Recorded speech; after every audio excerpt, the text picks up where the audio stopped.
குழந்தை பிறந்தாலும் கலைஞர் தான் பேர் வைப்போம், எந்த குழந்தை பிறந்தாலும் அண்ணாதுரை தான் பேர் வைப்போம் மட்டும்தான் திமுக செய்யும். இன்னொரு பக்கம் ஜல்லிக்கட்டை தடை செய்வதற்கே காரணமாகிறது திமுக அரசு. திமுகவும் காங்கிரஸ் தான் ஜல்லிக்கட்டு தடை செய்வதற்கு காரணமாக குறிப்பா இத்தனை காலி பணியிடங்களை இத்தனை நாட்களுக்குள்ள நாங்கள் பூர்த்தி செய்வோம் என்கின்ற ஒரு உத்தரவாதத்தை மாநில அரசு கொடுக்கணும். அப்புறம் ஆரம்ப கோரிக்கையில் நியாயமான கோரிக்கைகள் எல்லாம் இருக்கு, அதையெல்லாம் பரிசீலனை பண்ணணும். ஏன்னா இன்னைக்கு நமக்கு தெரியும், புதிய பென்ஷன் திட்டத்திலிருந்து பழைய பென்ஷன் திட்டம், இதற்கு முன்பு இருந்த நிதியமைச்சர் திரு பிடிஆர் அவர்களே நிதியமைச்சராக இருந்த பொழுது ஓல்டு பென்ஷன் ஸ்கீம் பழைய பென்ஷன் திட்டத்திற்கு செல்ல முடியாது, சாத்தியக்கூறுகள் இல்லை அப்படின்னு சொல்லியிருக்காங்க. ஆனால் திமுக தான் தேவையில்லாத எதிர்பார்ப்பை அவருடைய தேர்தல் அறிக்கை மூலமாக நியூ பென்ஷன் ஸ்கீமுக்கு ஷிஃப்ட் ஆகும்னு ஒரு தேவையில்லாத எதிர்பார்ப்பை கிரியேட் பண்ணி இவ்வளவு பிரச்சனை நடந்திருக்கு. இது எல்லாம் கூட அந்த 8ஆம் தேதி நடக்கக்கூடிய பேச்சுவார்த்தையில் சுமூகமான தீர்வேட்டம். இரண்டாவது மதுரை சம்பந்தப்பட்ட பிரச்சனை. இன்னைக்கு ஜல்லிக்கட்டுக்காக ஒரு திடல் கட்டியிருக்கிறாங்க. அது சம்பந்தமே இல்லாமல் ஜல்லிக்கட்டு நடக்கக்கூடிய மெயினாக நடக்கக்கூடிய அலங்காநல்லூர் பஞ்சாயத்துக்கு இல்லாமல், பாலமேடு பஞ்சாயத்துக்கு இல்லாமல் கீழக்கரை என்கின்ற கிராமத்தில் கட்டி வச்சிருக்காங்க.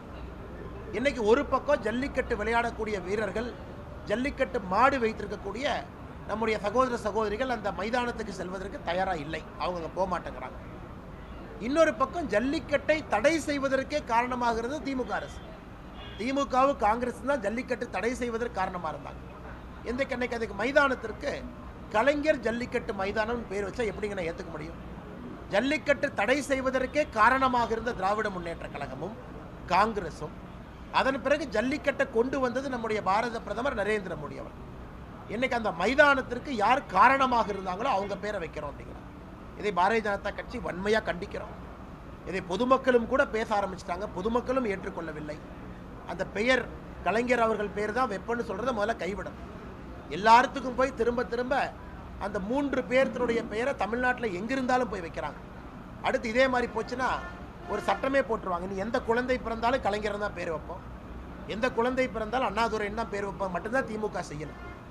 இதையும் நாங்கள் மாநில அரசுகிட்ட கேட்குறோம், அதை கைவிடுங்க. ஜல்லிக்கட்டு மைதானத்திற்கு வருவதற்கு யாரும் தயாராக இல்லை. உடனடியாக அந்த மைதானத்தை எப்படி பயன்படுத்துவதுன்னு வேதாச்சும் ஆக்கப்பூர்வமான யோசனையை கொண்டு வாங்க. இன்னைக்கு மதுரை முழுவதும் எல்லாம் பேசிக்கிறது, அண்ணே இங்கே ஒரு வேலை நடக்கணுமா பத்திரப்பதிவு ஆஃபீஸில், திருப்பரங்குன்றத்தில் கடவுளோட பெயர் இருக்கக்கூடிய ஒரு மனுஷன் இருக்கார், அவரை போய் பார்த்தீங்கன்னா அவர்கிட்ட கமிஷன் கொடுத்தீங்கன்னா 6 மணிக்கு மேலேயும் பத்திரம் இங்கே பதிவு செய்வாங்க. இங்கே மட்டும்தான் பத்திரப்பதிவுக்கான சார்ஜ் கொடுத்ததுக்கப்புறம் 5500 ரூபா சாதாரணமாக ஒரு பத்திரத்துக்கு தமிழ்நாடு முழுவதுமே வாங்குறாங்க. அந்த 5000 ரூபாய்க்கு பேர் என்னன்னா அது பேர் மூர்த்தி ஃபீ, அது பேர் மூர்த்தி ஃபீ.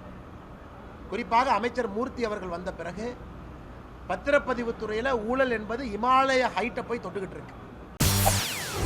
செய்திகளை உடனுக்குடன் தெரிந்து கொள்ள உடனே சப்ஸ்கிரைப் பண்ணுங்க.